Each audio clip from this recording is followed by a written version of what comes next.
Hello，各位好，我係 Lemmy。未睇影片之前，希望大家可以支持下我嘅 YouTube 頻道，訂閱、按讚同埋分享。嚟緊一有筍盤，即刻送上，多謝晒大家。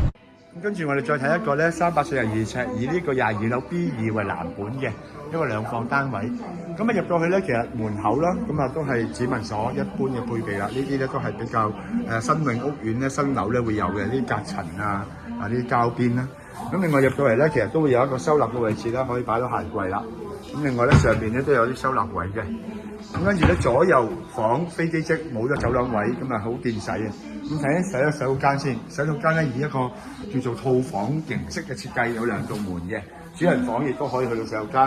咁嚟講咧，如果你話即係呢一邊嚟講咧，其實可以閂翻道門咯。咁跟住呢度咧就可以咁如果呢一邊鎖門嘅話，呢一邊亦都可以出翻去主人房。咁洗手間嘅面積就唔係太大，但係絕對足夠用㗎啦。咁收納空間都有濕布，乜都有齊晒。廳嚟講咧，梳化電視啦。另外呢一個就係飯廳、廚房嘅空間。雙門雪櫃嘅用咗大家睇到。另外嚟講咧，呢度其實大家下邊咧都會有啲收納位啦。亦都有啲配置做埋，咁可以令到客戶咧更加可以擺到更加多嘢啦，用盡晒每一個空間我咧就西門子微波爐有齊晒㗎啦。樓底上面咧亦都有啲收納櫃位㗎，發現箱。冷氣機啦，樓底有3.3米到同埋呢個主人房嚟講擺雙人床其實都可以擺衣櫃。如果整個床頭櫃都 OK 嘅如果可以整2層嘅都可以，因為樓底夠高。呢個就客房啦。客房其實比主人房細少少嘅啫。目測嚟講咧都有2米鬆啲，2.1米2米幾㗎啦。嚟講咧絕對可以擺到床啦，單人床同埋衣櫃。跟住咧就大家可以睇翻呢個單位。客房、主人房、洗手間可以做到套廁嘅設計。